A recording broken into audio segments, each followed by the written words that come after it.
Question को पढ़िए। कहता है यदि किसी वस्तु का विक्रय मूल्य उसके क्रय मूल्य का 5/4 है तो लेन देन में प्राप्त लाभ है। लेन देन में कितना लाभ होगा? तो देखो विक्रय मूल्य जो है उसके क्रय मूल्य का कितना है? 5/4। किसका नाम पहले है? विक्रय मूल्य का। तो विक्रय मूल्य को आप क्या लिखते हैं? एसपी। किसका? तो क्रय मूल्य का, तो सीपी। ये दिया हुआ है 5/4। विक्रय मूल्य उसके क्रय मूल्य का, ये क्रय मूल्य है, क्रय मूल्य का कितना है? 5/4। इसका मतलब ये हुआ कि एसपी यदि 5 रुपया है यानी 5 यूनिट है तो सीपी कितना है? 4 यूनिट। सीपी हमारा 4 यूनिट, एसपी हमारा 5 यूनिट। अब आपको ये बात समझनी होगी कि कहता है कि विक्रय मूल्य क्रय मूल्य का, तो क्रय मूल्य नीचे रखा जाएगा। तो सीपी हमारा 4 यूनिट, एसपी हमारा 5 यूनिट। तो प्रॉफिट कितना हो गया? यानी 4 रुपया का सामान 5 रुपया में बेचा जाता है तो प्रॉफिट हमारा कितना हो जाता है? 1 रुपया का, यानी 1 यूनिट समझ लो आप। तो प्रॉफिट परसेंट आप निकालेंगे तो कितना हो जाएगा? 1/4 × 100। यही होता ना, 4 से काटिए 25%, यानी 25% हमारा आंसर होगा। तो इसमें आप देखिए डी ऑप्शन में है 25%। तो इस तरह से आप इस सवाल को बनाएंगे। हमेशा याद रखना है प्रॉफिट परसेंट जो होता है वो प्रॉफिट अपॉन सीपी होता है गुने 100 होता है। इस चीज़ को ध्यान रखना है।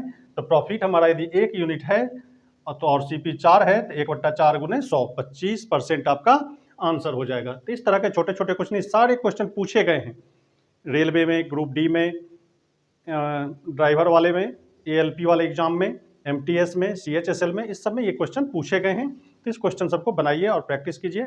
अगला क्वेश्चन देखते हैं, अगले क्वेश्चन की ओर हम बढ़ते हैं। कहता है एक वस्तु को बेचते समय 16% लाभ और 12% के हानि के बीच का अंतर 70 रुपया है, तो वस्तु का क्रय मूल्य क्या है? क्वेश्चन को गौर से देखिए, अब पढ़िए और उसके बाद थोड़ा सोचिए रुक के, क्योंकि अब अभी सीख रहे हैं तो सीखने के क्रम में थोड़ा सोचना जरूर है।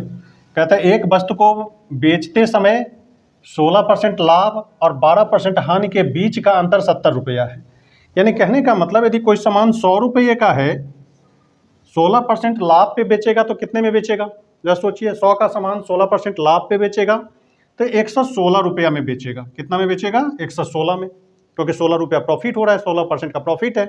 तो 100 का सामान यदि 16% प्रॉफिट में बेचता है तो 116 में बेचेगा, यानी 16% का यहाँ पर क्या हो गया? प्रॉफिट हो गया। कहते हैं 12% के हानि पर फिर बेचना यदि चाहेगा, यानी लॉस पे यदि वो बेचता है तब 12% हानि पर बेचना चाहता है यदि, तो 12% हानि पर, तो 100 का सामान 12 रुपया कम में बेचेगा। तो 100 का सामान 12 रुपया कम में बेचेगा तो कितना में बेचेगा? 88 रुपया में बेचेगा। यानी 100 का सामान 16% प्रॉफिट पे बेचे तो 116 में बेचेगा। यदि वही सामान 12% लॉस पे बेचे तो 88 रुपया में बेचेगा। तो कहता है ये दोनों के बीच का अंतर है 28 बनता है। 88 और 116 के बीच का अंतर कितना बनता है? 28। यानी 116 में से 88 घटाएंगे तो 28 बनता है। कहते हैं ये 28 जो है किसके बराबर है? 70 रुपया के बराबर है। तो ये 28 यूनिट यदि है, मान लीजिए ये किसके बराबर है? 70 रुपया के बराबर। 1 यूनिट कितने के बराबर हो जाएगा? 70/28 का।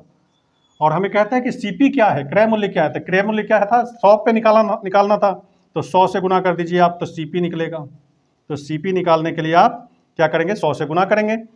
तो आप काटो इसको, ये 10 हो गया, 7 चौक 28, 4 से काटो तो ये 250, यानी ये हो जाएगा टोटल 250। 4 से काटेंगे तो 100 को 25 बार में तो 250 रुपया। तो यानी हमारा आंसर क्या हो जाएगा?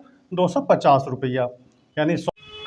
और ये जो सामने बोर्ड पे आपको एक क्वेश्चन दिख रहा है, इसको बनाइए और इसका जवाब हमें कमेंट बॉक्स में दीजिए, तो हमें समझ में आएगा कि आप लोग पढ़ रहे हैं और सही दिशा में जा रहे हैं। तो जरूर इस क्वेश्चन का जवाब कमेंट बॉक्स में दीजिएगा। बहुत ही आसान क्वेश्चन है, अभी बता चुके हैं। इसी तरह के क्वेश्चन को अभी पहले डिस्कस किया हमने, तो इस क्वेश्चन का जवाब आप कमेंट बॉक्स में जरूर दीजिए, सामने आपको दिख रहा है। धन्यवाद।